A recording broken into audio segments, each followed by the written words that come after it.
New ইয়র্কে ইউনুস শাহবাজ বৈঠক পাকিস্তানের সাথে দ্বিপক্ষীয় সহযোগিতা পুনরুজ্জীবিত করার উপর গুরুত্ব। রোহিঙ্গা সংকট সমাধানে ডক্টর ইউনুসের ৩ প্রস্তাব, নতুন বাংলাদেশ গঠনে যুক্তরাষ্ট্রকে পাশে থাকার আহ্বান। ভিডিও দেখে চিহ্নিত হচ্ছে ছাত্র জনতার আন্দোলনে গুলি চালানো অস্ত্রধারীরা, বেশ কয়েকজন গ্রেফতার। এবং এসালাম সহ ৬ কোম্পানির হাতে জিম্মি ভোজ্য তেল ও চিনির বাজার, সিন্ডিকেট করে মুনাফা লুট।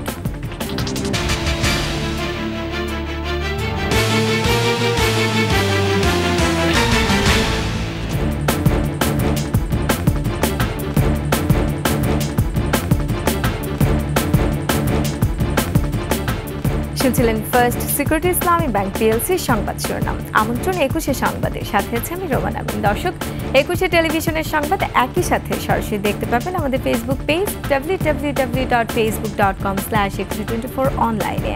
এছাড়া সাবস্ক্রাইব করতে পারেন www.youtube.com/21 চ্যানেলে।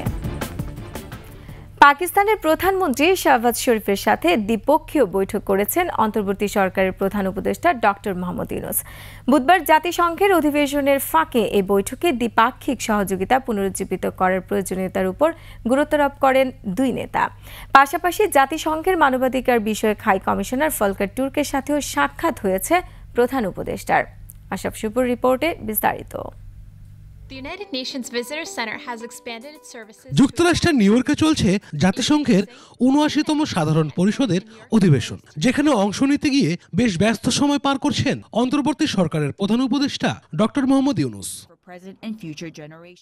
বুধবার সফরের দ্বিতীয় দিন জাতিসংঘ সদর দপ্তরে পাকিস্তানের প্রধানমন্ত্রী শাহবাজ শরীফের সাথে বৈঠকে বসেন প্রধান উপদেষ্টা।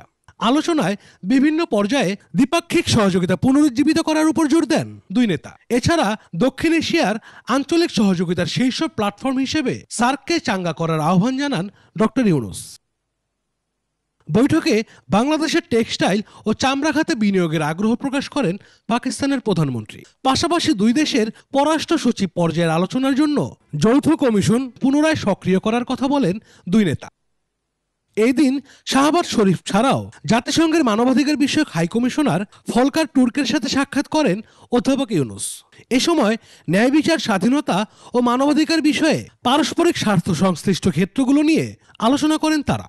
বাংলাদেশের সংস্কারে অন্তর্বর্তী সরকারের উদ্যোগ ও প্রচেষ্টার জন্য ডক্টর ইউনুসকে অভিবাদন জানান তুর্ক। এর আগে সাবেক মার্কিন প্রেসিডেন্ট জন এফ কেনেডির ভাইয়ের মেয়ে কেরি কেনেডির সাথে দেখা করেন অধ্যাপক ইউনুস। এছাড়া যুক্তরাষ্ট্রের আন্তর্জাতিক উন্নয়ন সংস্থা ইউএসএইডের প্রশাসক সামান্তা পাওয়ারের সাথেও বৈঠকে বসেন প্রধান উপদেষ্টা। আশরাফ শুভ, ২১শে টেলিভিশন। রোহিঙ্গা সংকটের রাজনৈতিক সমাধান চান অন্তর্বর্তী সরকারের প্রধান উপদেষ্টা অধ্যাপক ডক্টর মোহাম্মদ ইউনুস। জাতিসংঘের ৭৯তম সাধারণ অধিবেশনের সাইডলাইনে উচ্চ পর্যায়ের বৈঠকে সংকট সমাধানে ৩ দফা প্রস্তাব দেন তিনি। ৭ বছর ধরে ১২ লাখেরও বেশি রোহিঙ্গার ভরণ পোষণের সামাজিক, অর্থনৈতিক ও পরিবেশগত ক্ষতি বিবেচনায় বাংলাদেশ এখন শেষ সীমায় পৌঁছে গেছে। তাই নিরাপদ প্রত্যাবাসনই একমাত্র সমাধান বলে মন্তব্য করেন ডক্টর ইউনুস। আর আঞ্চলিক ও আন্তর্জাতিক পর্যায়ে উদ্যোগ জরুরি বলছে মানবাধিকার কাউন্সিল। দুলি মল্লিকের ডেস্ক রিপোর্ট। কক্সবাজারের উখিয়ায় ৭ বছর ধরে ১২ লাখেরও বেশি রোহিঙ্গার ভরণ পোষণ করে যাচ্ছে বাংলাদেশ। প্রতি বছর শরণার্থী শিবিরে জন্ম নিচ্ছে ৩২,০০০ শিশু। আর সম্প্রতি মিয়ানমারে সেনাবাহিনী ও বিদ্রোহী গোষ্ঠীর মধ্যে সংঘাতের জেরে আরও অন্তত ২০,০০০ রোহিঙ্গা বাংলাদেশে প্রবেশ করেছে। এই বিপুল সংখ্যক রোহিঙ্গা বাংলাদেশে শুধু সামাজিক, অর্থনৈতিক ও পরিবেশগত চাপই তৈরি করছে না, নিরাপত্তার ঝুঁকিও বাড়াচ্ছে। জাতিসংঘের ৭৯তম সাধারণ পরিষদের অধিবেশনের সাইডলাইনে রোহিঙ্গা সংকট নিয়ে উচ্চ পর্যায়ের বৈঠকে এমনটাই জানান অন্তর্বর্তী সরকারের প্রধান উপদেষ্টা ডক্টর মোহাম্মদ ইউনুস। বলেন, বাংলাদেশের পক্ষে এই চাপ সামলানো এখন কঠিন হয়ে পড়েছে। These culminate in a series of traditional and non-traditional security risks for us. Much of our own development gains are at stake. Clearly, Bangladesh has reached her limits. একই সঙ্গে সংকটের মূল সমস্যার সমাধান না হলে কোনো উদ্যোগই কাজে আসবে না বলেও আন্তর্জাতিক মহলকে সতর্ক করেন তিনি। Or ensuring justice, repatriation of the Rohingyas remain the only sustainable solution to the protracted crisis. বৈঠকে কি নোট স্পিকার হিসেবে 3টি প্রস্তাবনা তুলে ধরেন ডক্টর ইউনূস। এর মধ্যে রয়েছে কার্যকরী পন্থা নির্ধারণে জাতিসংঘ মহাসচিবকে দ্রুত সম্মেলনের আয়োজন করা, জয়েন্ট রেসপন্স প্ল্যানকে আরও বেগবান করা ও রোহিঙ্গা গণহত্যার বিচার। বলেন, সামরিক জান্তাকে জবাবদিহিতার আওতায় আনলেই মিয়ানমারে দীর্ঘমেয়াদী শান্তি ও নিরাপত্তা প্রতিষ্ঠা সম্ভব। এদিকে জেনেভায় জাতিসংঘের মানবাধিকার কাউন্সিলও মিয়ানমার পরিস্থিতি নিয়ে ব্রিফ করে, জানায় জান্তা ও বিদ্রোহী গোষ্ঠীর মধ্যে পড়ে রোহিঙ্গারা আবারও নৃশংসতার শিকার হলেও আন্তর্জাতিক মহলের সেদিকে নজর নেই। Possible reoccurrence of atrocities against Rohingya caught. তবে ইতিবাচক দিক হলো বাংলাদেশে রোহিঙ্গাদের জন্য নতুন করে $19.90 কোটি মানবিক সহায়তা ঘোষণা করেছে যুক্তরাষ্ট্র। দুলি মল্লিক, ডেস্ক রিপোর্ট, 21 টেলিভিশন। এদিকে বাংলাদেশে রোহিঙ্গা শরণার্থীদের জন্য $199 মিলিয়ন সহায়তার ঘোষণা দিয়েছে যুক্তরাষ্ট্র। ইউএস ডিপার্টমেন্ট অফ স্টেটের প্রেস বিজ্ঞপ্তিতে জানানো হয়, এই সহায়তার মধ্যে $129 মিলিয়ন দিচ্ছে দেশটির উন্নয়ন সংস্থা USAID, আর প্রায় $70 মিলিয়ন আসছে মার্কিন পররাষ্ট্র দফতর থেকে। যুক্তরাষ্ট্রের বেসামরিক নিরাপত্তা, গণতন্ত্র ও মানবাধিকার বিষয়ক আন্ডার সেক্রেটারি আজরা জিয়া এই সহায়তার ঘোষণা দেন। সহায়তার অংশ হিসেবে $129 মিলিয়ন মধ্যে প্রায় $78 মিলিয়ন মার্কিন সরকারের কৃষিপণ্য বিভাগের মাধ্যমে রোহিঙ্গাদের খাদ্য কেনা, পরিবহন ও বিতরণে ব্যবহৃত হবে।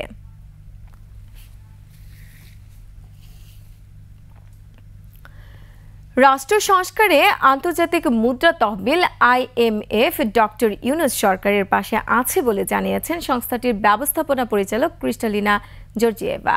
জাতিসংঘ সদর দফতরে সাধারণ পরিষদের অধিবেশনের ফাঁকে জর্জিয়েভার সঙ্গে বৈঠক করেন প্রধান উপদেষ্টা ডক্টর মোহাম্মদ ইউনূস। এই বৈঠকে IMF অন্তর্বর্তী সরকারের জন্য আর্থিক সহায়তার বিষয়টিতে দ্রুত অগ্রাধিকার দিয়েছে। ক্রিস্টালিনা জর্জিয়েভা এ সময় জানান, বাংলাদেশে IMF একটি মিশন পাঠিয়েছে এবং তারা এখন ঢাকায় রয়েছে। এই মিশনের প্রতিবেদনের ভিত্তিতে একটি নতুন ঋণ কর্মসূচি শুরু হতে পারে বা চালু হওয়া বিদ্যমান সহায়তা কর্মসূচির আওতায় আরও ঋণ দিতে পারে IMF। নতুন বাংলাদেশ গঠনে নেতৃত্ব দেয়া তরুণদের পাশে থাকতে যুক্তরাষ্ট্রের জনগণের প্রতি আহ্বান জানালেন প্রধান উপদেষ্টা ডক্টর মোহাম্মদ ইউনূস। নিউ ইয়র্কে Clinton global initiative leaders stage অনুষ্ঠানে একথা বলেন তিনি। ছাত্র জনতার অভ্যুত্থানের মাস্টার মাইন্ড উল্লেখ করে মাহফুজ আলম সহ 3 জনকে মঞ্চে ডেকে পরিচয়ও করিয়ে দেন ডক্টর ইউনূস। মেহেদী হাসানের রিপোর্ট। ক্লিন্টন গ্লোবাল ইনিশিয়েটিভের অনুষ্ঠানে দেয়া বক্তব্যের শুরুতেই ডক্টর মোহাম্মদ ইউনূস স্মরণ করেন যুক্তরাষ্ট্রে তার গ্রামীণ ব্যাংকের কার্যক্রম নিয়ে। বলেন, বিল ক্লিন্টন আরকানসাসের গভর্নর থাকার সময়ই বাংলাদেশে গ্রামীণ ব্যাংকের কার্যক্রম সম্পর্কে অবগত হন এবং যুক্তরাষ্ট্রেও গ্রামীণ ব্যাংক চালু করার উদ্যোগ নেন। One of the point he made in the speech, if I'm elected president, I will have Grameen program in every inner city of the United States. You thought people would be happy? Next day he got a coverage saying that he's a crazy guy. He brings someone from Bangladesh to tell the Americans what to do. এরপর তিনি বাংলাদেশের সম্প্রতি ঘটে যাওয়া বিপ্লবের বর্ণনা দেন। বলেন, দেশের সব মানুষ যখন হতাশ, ঠিক তখনই দেশের তরুণরা একত্রিত হয়ে স্বৈরাচারকে বিদায় করেছে। এই তারুণ্যের পাশে থাকতে মার্কিন জনগণের প্রতি আহ্বান জানান তিনি। I didn't realize what will happen in Bangladesh. Suddenly all the young people of Bangladesh got together and said, enough is enough. We are not going to tolerate it anymore. And they didn't. They sacrificed themselves in front of the bullets fired by Bangladeshi government and sacrificed their lives. Mahfuz Alam সহ 3 জনকে মঞ্চে ডেকে আন্দোলনে তাদের ভূমিকার কথা তুলে ধরেন। They shook the whole country by their speeches, by their dedication, their commitment. They said, you can kill us anytime you want, but we are not giving up. Mehedi Hasan, 21 television, Dhaka. জাতীয় প্রেস ক্লাবে সাংবাদিকদের সাথে সাক্ষাৎ করেছেন জামায়াতের আমির doctor Shafiqur Rahman. আলাপ আলোচনার টেবিলে তার এক পাশে ছিলেন স্বৈরাচারী সাবেক প্রধানমন্ত্রী শেখ হাসিনার সাবেক প্রেস সচিব আবুল কালাম আজাদ এবং অন্য পাশে সাবেক প্রধানমন্ত্রীর তথ্য উপদেষ্টা ও বিএফইউজের সাবেক সভাপতি ইকবাল সোবহান চৌধুরী। এছাড়াও এ সময় ওই টেবিলে ছিলেন স্বৈরাচারের দোসর বিএফইউজের সাবেক সভাপতি মনজুরুল আহসান বুলবুল ও বিএফইউজের আওয়ামী একাংশের বর্তমান মহাসচিব ওমর ফারুক।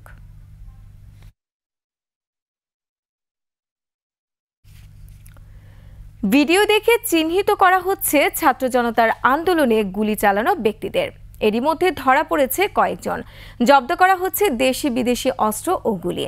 র্যাব সদর দপ্তর বলছে, সামাজিক যোগাযোগ মাধ্যম থেকে পাওয়া ভিডিও বিশ্লেষণ করে চালানো হচ্ছে অভিযান। দর্শক, আরও থাকছে দীপু শিকদারের বিশেষ রিপোর্টে।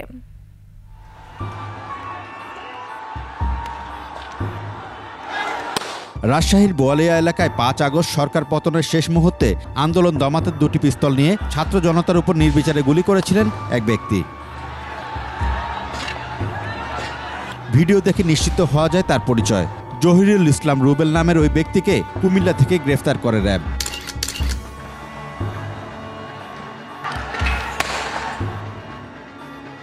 এর আগে গত 4 আগস্ট একই আন্দোলনে গুলি চালানোর নেতৃত্ব দেন কিশোরগঞ্জ সদরের দানাপাটুলি ইউনিয়নের সাবেক চেয়ারম্যান মাঝারুল ইসলাম মাসুদ। গত 15 সেপ্টেম্বর রাজধানীর ফকিরাপুল এলাকা থেকে তাকে গ্রেফতার করা হয়। ছাত্র জনতার আন্দোলন ঘিরে উত্তাল ছিল এই উত্তরার রাজপথ। উত্তরার যে 11 নম্বর সেক্টর, আমি যে মোড়টিতে দাঁড়িয়ে আছি, ঠিক এই পিছনের এই জায়গাটি থেকে ছাত্র জনতার উপরে গুলিবর্ষণ করে কিছু দুষ্কৃতকারী, যাদের হাতে ছিল অবৈধ অস্ত্র এবং অনেক বহিরাগতই কিন্তু এই মিশনে অংশ নিয়েছিল। যা এই গুলিবর্ষণের নেতৃত্ব দানকারী রুবেলকে কিন্তু ইতিমধ্যে গ্রেপ্তার করেছে র্যাব। এভাবেই দেশের বিভিন্ন প্রান্তে ছাত্র জনতার উপর বল প্রয়োগ সহ দেশি বিদেশি অস্ত্র দিয়ে গুলি চালানো অনেকে আবার গা ঢাকা দিয়েছেন। তবে এদের মধ্যে অনেকেই আছে র্যাবের জালে। যে সকল অত্যাধুনিক অস্ত্র, এই ধরনের অস্ত্র কিন্তু আমরা তাদের কাছে দেখতে পেয়েছি ভিডিওতে, যেমন AK-47 মতো অস্ত্র তাদের হাতে ছিল। সেগুলো ব্যবহারের মাধ্যমে কিন্তু তারা এই ছাত্র জনতার উপরে কিন্তু তারা গুলিবর্ষণ করেছিল এবং আরও অনেক ধরনের দেশীয় অস্ত্র নিয়েও কিন্তু তারা মহড়া দিয়েছিল এবং আমরা দেখতে পেয়েছি যে সেগুলো ব্যবহার করে কিন্তু তারা বিভিন্ন জনকে তারা কিন্তু জখম করেছিল এবং তাদেরকে আমরা মোটামুটি শনাক্ত করে ফেলেছি। এখন আমাদের অভিযানগুলি পরিচালনা আছে। র্যাব এ পর্যন্ত 5-এরও বেশি ব্যক্তিকে গ্রেফতার করেছে। তারা হলেন রাজশাহীর বোয়ালিয়ার গুলির ঘটনায় জহিরুল ইসলাম রুবেল, কিশোরগঞ্জ সদরের একই ঘটনায় সাবেক ইউনিয়ন চেয়ারম্যান মাঝারুল ইসলাম মাসুদ, উত্তরা 3 নম্বর সেক্টরে দেলোয়ার হোসাইন রুবেল, চট্টগ্রাম কোতোয়ালিতে গুলির ঘটনায় সোলাইমান বাদশাহ, শাহবাগ ও আশপাশের এলাকায় গুলি চালানো সৈয়দ মোশাররফ হোসেন। সামাজিক যোগাযোগ মাধ্যমে ভাইরাল ভিডিও থেকে অভিযুক্তদের শনাক্ত করা হয়েছে। মূলত এটি আমাদেরকে সোশ্যাল মিডিয়াতে যে ছবিগুলি এবং যে ভিডিওগুলি পাচ্ছি সেগুলোকে আমরা সোর্স হিসেবে ব্যবহার করছি। পরবর্তীতে যাচাই বাছাইয়ের মাধ্যমে আমরা তাদেরকে গ্রেফতার করছি এবং এই প্রক্রিয়ায় কিন্তু আমরা অনেকেই শনাক্ত করেছি এবং আশা করছি যে অচিরেই আমরা আরও অনেকেই গ্রেফতার করতে সক্ষম হব। বৈধ অবৈধ অস্ত্র উদ্ধারেও কাজ চলছে বলে জানান র্যাবের এই কর্মকর্তা। যে সকল আগ্নেয়াস্ত্র মূলত এখানে ব্যবহার হয়েছিল সেগুলো উদ্ধারের অভিযান পরিচালনা করছে। দীপু শিকদার, 21 টেলিভিশন, ঢাকা। এসালম গ্রুপ সহ 6 কোম্পানি খেয়াল খুশির উপর নির্ভর করছে ভোজ্য তেল ও চিনির বাজার। সিন্ডিকেট করে অতি মুনাফা লুটছে তারা। ভোক্তারা চান সিন্ডিকেট মুক্ত বাজার ব্যবস্থা। প্রতিযোগিতামূলক বাজার তৈরি করার কথা বলছেন বিশ্লেষকরা, যদিও ট্যারিফ কমিশন বলছে আন্তর্জাতিক বাজারের সাথে সংগতিপূর্ণই আছে এ দুই পণ্যের দাম। মেহেদী হাসানের রিপোর্ট। কেন্দ্রীয় ব্যাংকের তথ্য বলছে 2022-23 অর্থবছরে দেশে $2.89 বিলিয়ন ভোজ্য তেল আমদানি হয়েছে, যার 80%ই করেছে টিকে, সিটি, এসালম এবং মেঘনা গ্রুপ। এ সময় চিনি আমদানি হয়েছে $1.02 বিলিয়ন। এর মধ্যে মেঘনা গ্রুপ একাই 41% এবং সিটি গ্রুপ 29% আমদানি করেছে। বাকিটা আমদানি করে এসালম সহ আরও 3 গ্রুপ। এই সিন্ডিকেটের হাত থেকে মুক্তি চান সাধারণ মানুষ। সেনাবাহিনী যদি দায়িত্বটা নিয়ে যদি দুই একটা উত্তম মাধ্যম দিত তাহলে আবার মনে বাজারটা নিয়ন্ত্রণ থাকতো। যদি ইচ্ছা করে সেনাবাহিনী সিন্ডিকেট ভাঙতে পারে। যখন মিডিয়া কর্পোরেট হাউসের মধ্যে যায় তখন সিন্ডিকেট তৈরি হয়। এই সিন্ডিকেট ভাঙতে হলে আগে মিডিয়াকে কর্পোরেট হাউস থেকে বের করতে হবে।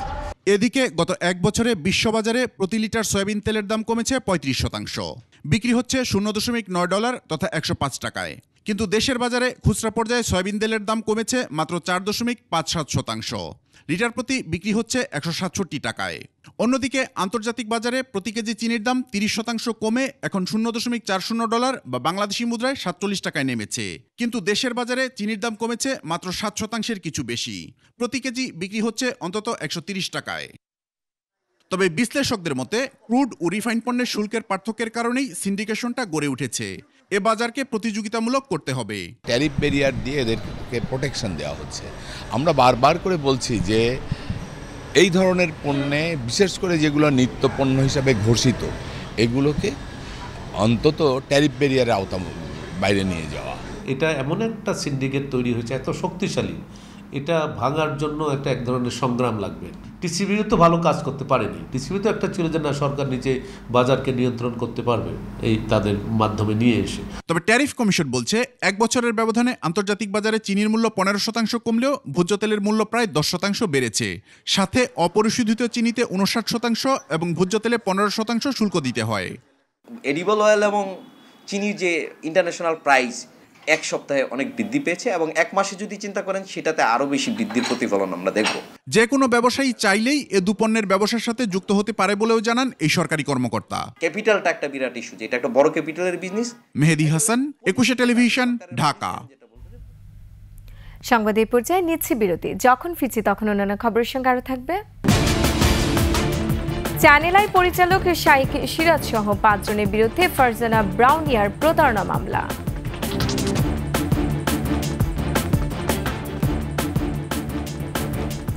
আবার আমন্ত্রণ 21 সংবাদে।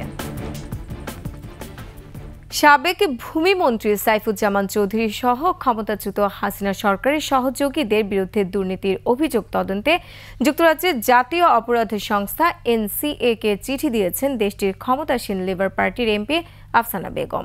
স্থানীয় সময় মঙ্গলবার NCA মহাপরিচালক গ্রাইম ব্রিগারের কাছে চিঠিতে দেন বাংলাদেশ বংশোদ্ভূত এই এমপি। এতে সাইফুজ্জামানের বিরুদ্ধে দুদকের কর জালিয়াতি ও অর্থ আত্মসাতের অভিযোগের তদন্ত এবং যুক্তরাজ্যে আর তার 15 কোটি পাউন্ডেরও বেশি মূল্যের সম্পত্তি অর্জনের কথা উল্লেখ করেন আফসানা।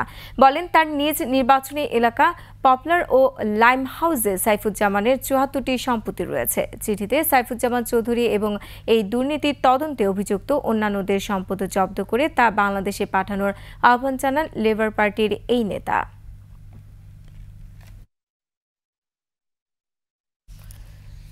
প্রতারণার অভিযোগে বেসরকারি টেলিভিশন চ্যানেল আইয়ের পরিচালক ও বার্তা প্রধান শাইখ সিরাজ সহ 5 জনের বিরুদ্ধে মামলা করেছেন উপস্থাপিকা ফারজানা ব্রাউনিয়া। বুধবার ঢাকার অতিরিক্ত চিফ মেট্রোপলিটন ম্যাজিস্ট্রেট আদালতে মামলাটি দায়ের করা হয়। আরও জানাচ্ছেন সুমাইয়া খান। প্রতারণার অভিযোগ আনা হলো চ্যানেল আইয়ের পরিচালক ও বার্তা প্রধান শাইখ সিরাজ সহ 5 জনের বিরুদ্ধে। এ নিয়ে মামলা করেছেন উপস্থাপিকা ফারজানা ব্রাউনিয়া। বুধবার ঢাকার অতিরিক্ত চিফ মেট্রোপলিটন ম্যাজিস্ট্রেট আদালতে মামলার আবেদন করেন ব্রাউনিয়া। অভিযোগের তদন্ত করে সিআইডিকে প্রতিবেদন দেওয়ার নির্দেশ দেন আদালত। স্বাস্থ্য বিষয়ক সচেতনতামূলক অনুষ্ঠান স্বর্ণ কিশোরী 2018 সালে কোটা সংস্কার আন্দোলনের সময় সাবেক প্রধানমন্ত্রী শেখ হাসিনার নির্দেশে অনুষ্ঠানটি বন্ধ করে দেন শাইখ সিরাজ। সেই সঙ্গে অনুষ্ঠানটির উপস্থাপিকার বেতনও বন্ধ করে দেয় কর্তৃপক্ষ। এই অনুষ্ঠানটি বিনা বাক্যে, এটা ফরিদুর রহমান সাগরও বলেছেন, বন্ধ করে দেবার অধিকার কোনো মিডিয়ার নেই। এই মামলার প্রধান আসামি শাইখ সিরাজ রয়ের এজেন্ট হিসাবে ওনাকে বিভিন্নভাবে হয়রানির শিকার করেছে। এই মামলাটি শুনে সিআইডিতে তদন্তের এক আদেশ প্রদান করিয়াছে। এ বিষয়ে বাদী কয়েকবার চ্যানেল আইকে অবহিত করলে তার পাওনা অর্থ পরিশোধ করা হবে বলে তাকে জানানো হয়। তবে পরবর্তীতে পাওনা টাকা চাওয়া হলে কয়েকজন বাদীর পথ আটকে চাঁদা দাবির পাশাপাশি প্রাণনাশেরও হুমকি দেন। সুমাইয়া খান, 21 টেলিভিশন, ঢাকা। এদিকে 5 পরিচালকের বিরুদ্ধে উপস্থাপিকা ফারজানা ব্রাউনিয়ার মামলার প্রেক্ষিতে গভীর উদ্বেগ প্রকাশ করেছে চ্যানেল আই পরিবার। মিথ্যা মামলায় হয়রানি বন্ধের পাশাপাশি ব্রাউনিয়াকে বেতন না দেয়া ও 50 কোটি টাকা চাঁদার বিষয় সহ মামলার আবেদনে যেসব অযাচিত শব্দ ব্যবহার হয়েছে তা দুঃখজনক বলেও জানায় চ্যানেল আই। আসামিরা আইনগতভাবে মামলাটি মোকাবেলার সিদ্ধান্ত নিয়েছেন বলেও জানানো হয় বেসরকারি টেলিভিশনটির সংবাদ বিজ্ঞপ্তিতে। আর এরই সাথে শেষ করছি 21 সংবাদ। যাবার আগে ফার্স্ট সিকিউরিটি ইসলামী ব্যাংক পিএলসি সংবাদ শিরোনামগুলো আরও একবার। নিউ ইয়র্কে ইউনুস শাহবাজ বৈঠক, পাকিস্তানের সাথে দ্বিপক্ষীয় সহযোগিতা পুনরুজ্জীবিত করার উপর গুরুত্ব। রোহিঙ্গা সংকট সমাধানে ডক্টর ইউনুসের 3 প্রস্তাব, নতুন বাংলাদেশ গঠনে যুক্তরাষ্ট্রকে পাশে থাকার আহ্বান। ভিডিও দেখে চিহ্নিত হচ্ছে ছাত্র জনতার আন্দোলনে গুলি চালানো অস্ত্রধারীরা, বেশ কয়েকজন গ্রেফতার। এবং এসালম সহ 6 কোম্পানির হাতে জিম্মি ভোজ্য তেল ও চিনি বাজার, সিন্ডিকেট করে মুনাফা লুট।